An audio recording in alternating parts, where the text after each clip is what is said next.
Antes do vídeo que estamos carinhosamente preparando sobre os conceitos e rótulos, e do vídeo sobre o consenso de Washington, e as falácias sobre impostos e livre mercado, achamos necessário produzir esse, para facilitar o seu entendimento e fazer uma melhor conexão entre todos esses temas. Aqui no canal, inclusive para facilitar a didática, consideramos a existência de apenas duas classes sociais, já que o binarismo paradoxal de nossa sociedade reduz tudo a uma questão de esquerda ou direita. Então decida agora, a que classe social você pertence. Rico ou pobre? E na classe pobre, a única divisão possível é entre ser pobre ou pobre lascado. O rico é aquela pessoa que não está preocupada com o aumento de preços de absolutamente nada. Aliás, se a gasolina fosse R$ 50 o litro, ou até mais, ao invés dos atuais R$ 8,59 de alguns postos de São Paulo, hoje, 30 de janeiro de 2024, para ele seria ótimo, afinal, seria melhor para o rico dirigir nas ruas com menor número de carros circulando, ou livres dos carros populares e sem potência dos pobres. A classe média, na verdade, é o pobre que está preocupado com seu padrão de vida que está baixando, e ficando difícil de mantê-lo. Esse se preocupa com o preço da gasolina, e está temendo ter que matricular seu filho em escola pública, está reclamando dos impostos 10 vezes mais que os ricos, está correndo o risco de demitir a empregada porque a despesa está muito alta, tem que se preocupar com a despesa de condomínio, despesas de início de ano, IPVA, IPTU, matrícula e material escolar, e tudo mais com que o rico nem esquenta a cabeça. Seu maior pesadelo é saber que sua situação está a cada dia mais próxima e parecida com a situação do pobre lascado. Talvez já precisou vender um de seus carros, teve que fechar a loja, e acha que tudo é culpa do lascado. A classe média, então, seriam os pobres que acreditam ser ricos, ou que tudo é uma questão de tempo, até ficarem ricos.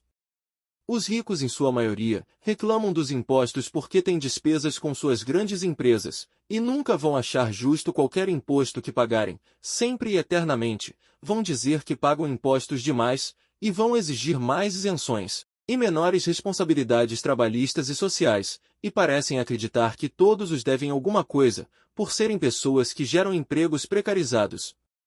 Mas observe, os impostos nunca foram os responsáveis por um rico deixar de empreender no Brasil. Provaremos isso em breve. Inclusive no Brasil, a maioria das grandes empresas são multinacionais.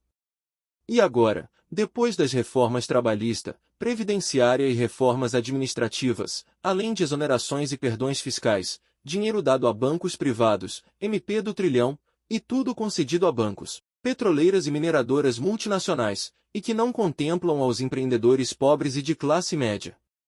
Ninguém conseguirá nos convencer que nossa vida é difícil por causa de impostos, pois tudo isso que foi concedido a esse afortunado grupo de interesses, não trouxe nenhum benefício para quem trabalha. E esse rico adora política, e sempre está interessado em apoiar alguém que se eleja para favorecer aos seus interesses, e aos interesses de seus iguais.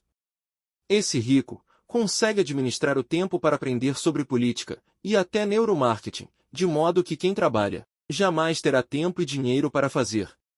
E é o que prepara todos os discursos veiculados na TV, ou bolhas sociais, que agradam aos ouvidos do pobre que quer ser chamado de classe média. E também, o rico se filia aos supostos partidos que dizem defender a causa dos pobres, fazendo os ajustes de discurso para convencer cada um de seus públicos-alvo. Tanto que hoje em dia, tem gente vendendo brigadeiro no sinal, falando que é empreendedor. E não é nada sobre desmerecer quem precisa, ou gosta de fazer isso, mas é sacanagem chamar isso de empreendedorismo. Você não acha? Se você pensou que os ricos se filiam apenas aos partidos de direita, você está redondamente iludido. Tem rico na esquerda também, inclusive promovendo e financiando todas as campanhas anti-Estado, se utilizando de todos os mecanismos, recursos e aparatos tecnológicos de engenharia social para atingir a esses objetivos. Já o pobre que se diz classe média, é o que reclama dos impostos porque tudo está pesando no bolso mesmo, e acha que paga mais impostos que todos os outros pobres lascados. E esse também acha que está sustentando todo aquele que não está financeiramente igual a ele, porque acredita que qualquer um que, como ele, não tem retorno dos impostos que paga, está sendo mais privilegiado do que ele, que pode pagar escola particular para seus filhos.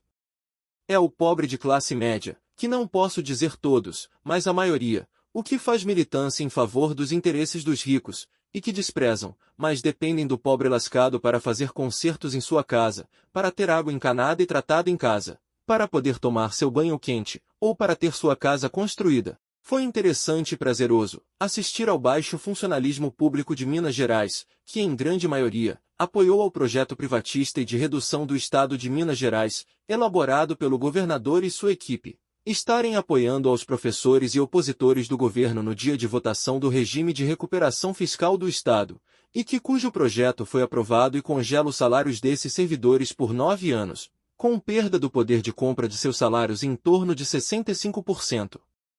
E que cuja dívida estatal estará ainda maior ao final desse período. Tudo com base em estudos apresentados por deputados de ambos os espectros políticos.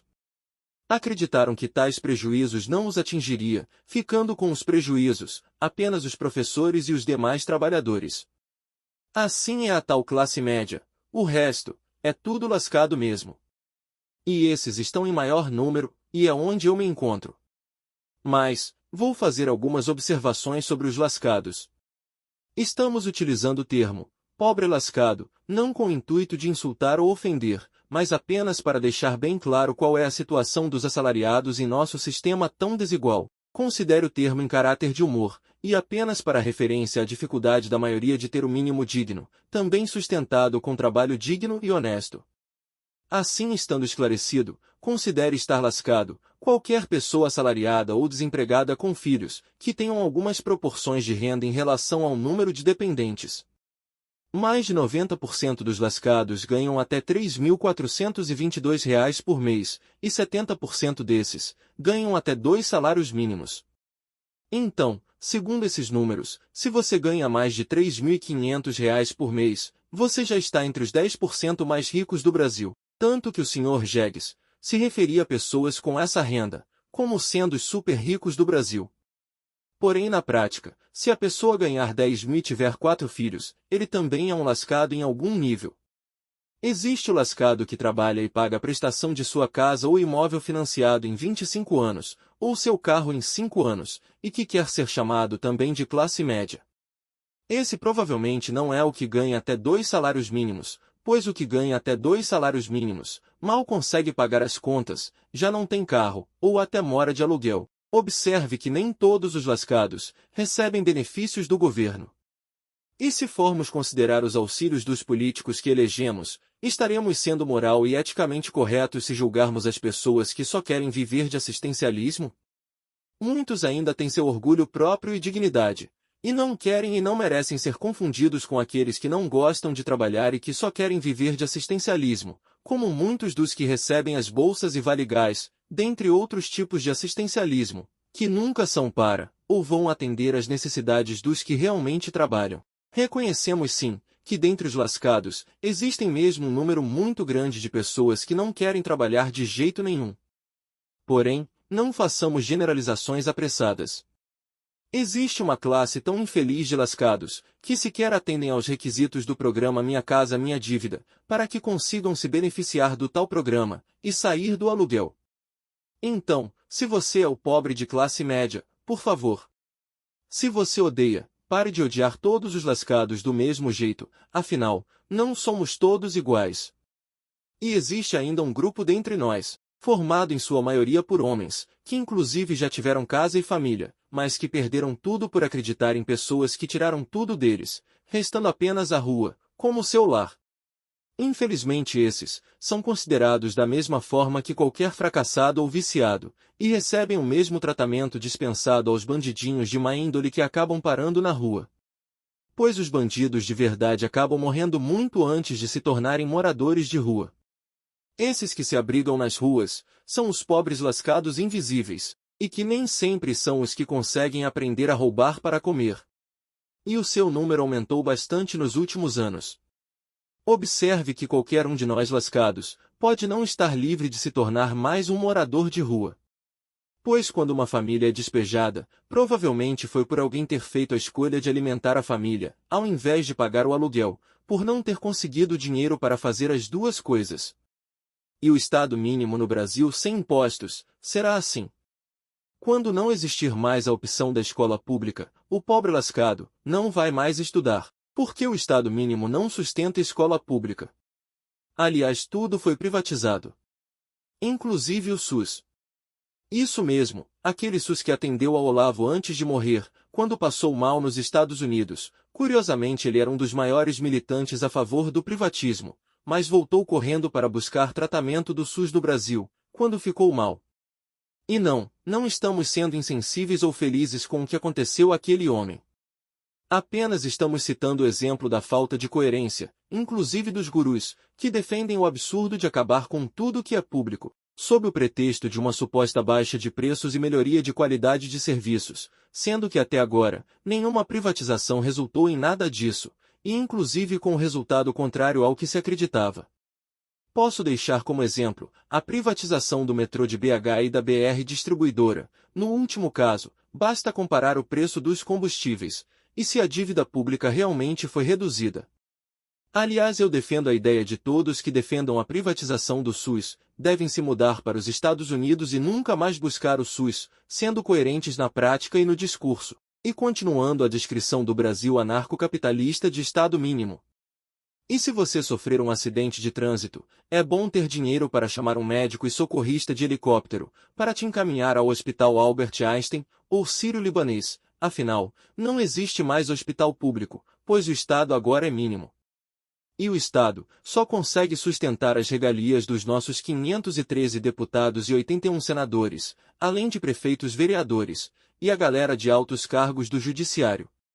Apesar de deixarmos essa breve introdução sobre o nosso próximo vídeo, onde não pouparemos críticas ao Estado e às políticas atuais, que demonstraremos ser uma continuação da mesma agenda seguida pelos governos anteriores, vamos ficando por aqui.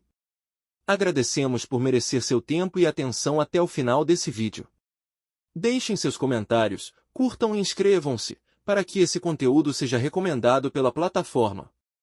Sintam-se à vontade para compartilhar esse vídeo com todos que você conhecer que sejam fanáticos por qualquer espectro político.